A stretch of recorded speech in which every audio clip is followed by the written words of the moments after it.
up to 67s. Guerrero has done a good job there, so it now comes down to Beatrice Chepkoech.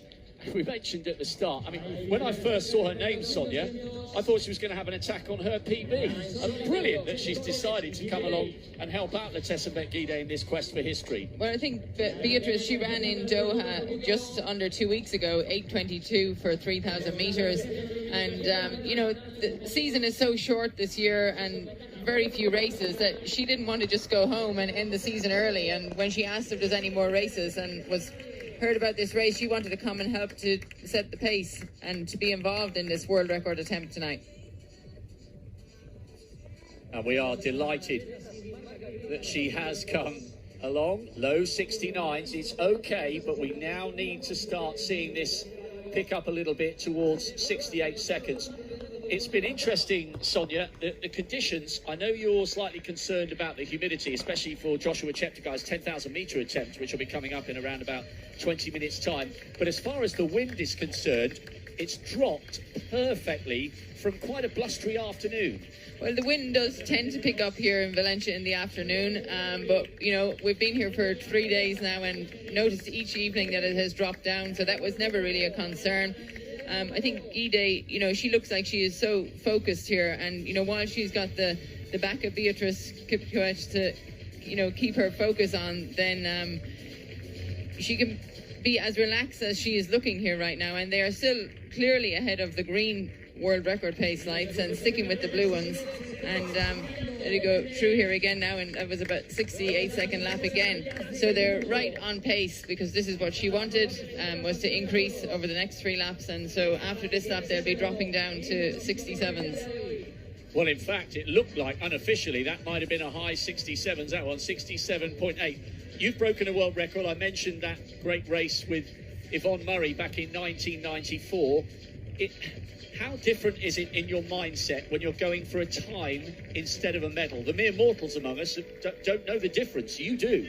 Well, it can be quite different, you know, if you're, you know, racing the clock or there's actually somebody else in the race with you. So here, Gide, you know, it will come to the point where she will be just herself against the clock.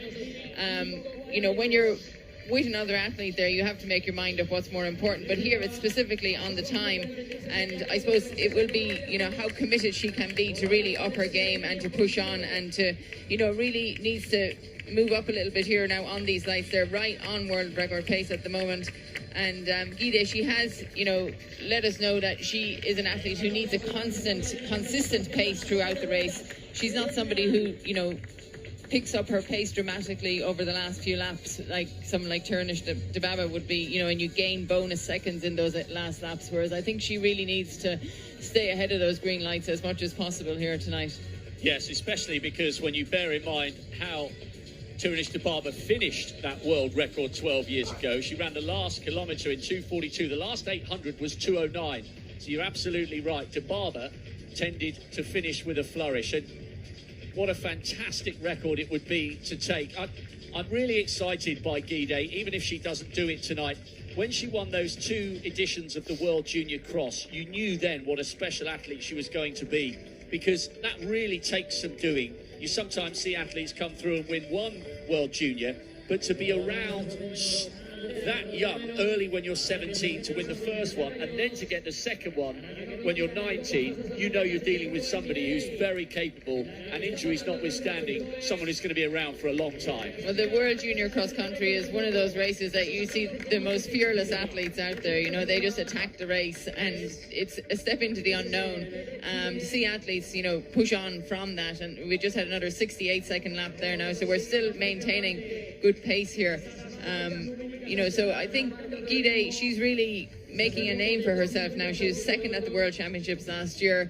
She's been out-sprinted on a number of occasions by Sifan Hassan when she's trying to keep up with her, and you know, she really wants to focus on this race herself tonight, to do at her pace and not have to worry about somebody on her shoulder who, you know, it's not nice when you're leading when there's somebody right on your shoulder. So to have the opportunity here tonight to run this race her way and to attack the race in the way that she wants to do it. It's not easy when you're out there running by yourself, but now here she looks like she actually wants to go past Beatrice Kipkoech. Maybe she's slowing a little bit here, but we'll be coming up soon now to the 3,000 metre mark, which is a key time here, and she is well on pace here. I mean, this is going through the line there in 8:31.85, which is well and truly under the 8:32 that she has in her mind. And the thing is, this is with athletes, endurance athletes.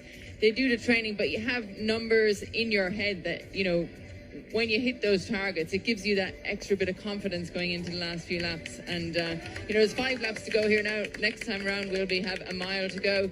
It's still a long way to go, and she really has to focus here now. And this is a point where, you know, those lights, pacing, wave lights, could become very, very important. D-Day was coming through on the inside. No time lost there, but this will really hurt. And we do have to remember that Tirunesh Dibaba's sped up towards the end. So this is by no means a certainty, but she's given herself such a great chance. She's given herself every chance here, and she is a picture of relaxation here as she heads into, you know, just coming up to a mile to go. And you know, you just hope that she didn't get too excited there when Beatrice dropped out, you know, to ensure the, you know, continuation of the pace. But I don't know, this looks very solid right now. And now she's coming down with 3 laps to go will be the next time.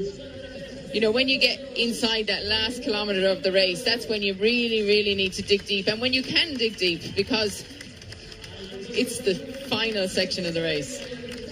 Letessenbet Gide is 3 laps away from a place in history here in the Estadio del Turia. It's been such a superb team effort. The Dutch, figureheaded by Global Sports Communications, Jos Hermans, have been determined that this race be as accessible as possible for people to watch and as safe as possible for the athletes to come along. They've done a fantastic job, as have the Spanish local organising team, who are more used to laying on road races. Valencia, well known for its marathons, half marathons and 10Ks. It's been a massive team effort from everybody involved. We've just gone through the 4K mark in 11:19, which is bang on target. This requires 2 minutes and 50 seconds for the last kilometre, which is very, very achievable. She can do this, and if she does, it will be a just reward for so much effort from so many people. A few local athletes have been allowed in, but as you can tell, almost everybody wearing a mask. They're very hot on that here in Spain. You're not allowed without a mask unless you are exercising. Coming round now with 2 laps to go. Can she do it? It's the final 800 metres. This is going to take... Yeah, this is possible. It's not as fast as Dibaba ran for the last 800 metres, but she doesn't need to run that fast. She needs to keep pace with these lights. The wave lights are doing a good job. Gide is doing a fantastic job to maintain pace with them, and I would love to know if she can actually see those lights and she's keeping up with them, because this is fantastic to watch, and it just shows us, you know, how she is keeping pace with this record.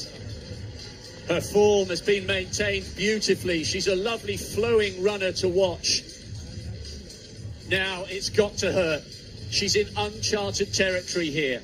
She's the 9th fastest in history. We know all about her brilliant credentials in cross-country. She took a step up in class last year, taking the silver behind Sifan Hassan in the 10,000 metres. But wherever you are in the world, even though she won't hear you, give a shout out to the TV, give a roar, because this young 22-year-old from Ethiopia is 400 metres away from glory. There's the bell. This is absolutely sensational. Can she keep this going? 67 on the nose.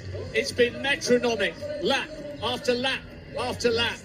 A little glance over her shoulder. She's got to be able to do this. It's been a fantastic effort. It's a record that has stood for 12 years.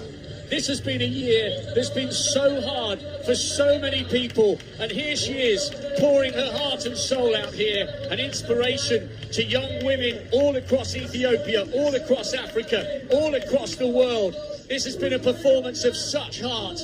Twice a global champion at cross-country. Outdoors, a silver medalist last year in Doha. But this would be the crowning moment so far, surely. She's got about 110 metres to go. I'm having to stand up because everybody in front of us has got their mobile phones out. Letessenbet Gide, driving for history, driving for the line. Come on, Letessenbet, you can do this. It's going to be a new world record in Valencia. Unbelievable. 14:06. She has smashed a record that has stood to the greatest 10,000 metre runner in history for more than 12 years. There's the embrace for Beatrice Chepkoech. And in a year that's been so hard for so many people, what a moment of inspiration from a 22-year-old who has just run the race of her life. Wow! That is just something else. I mean, it just looks so easy. I mean, how she did that and, you know, maintain such focus and relaxation throughout.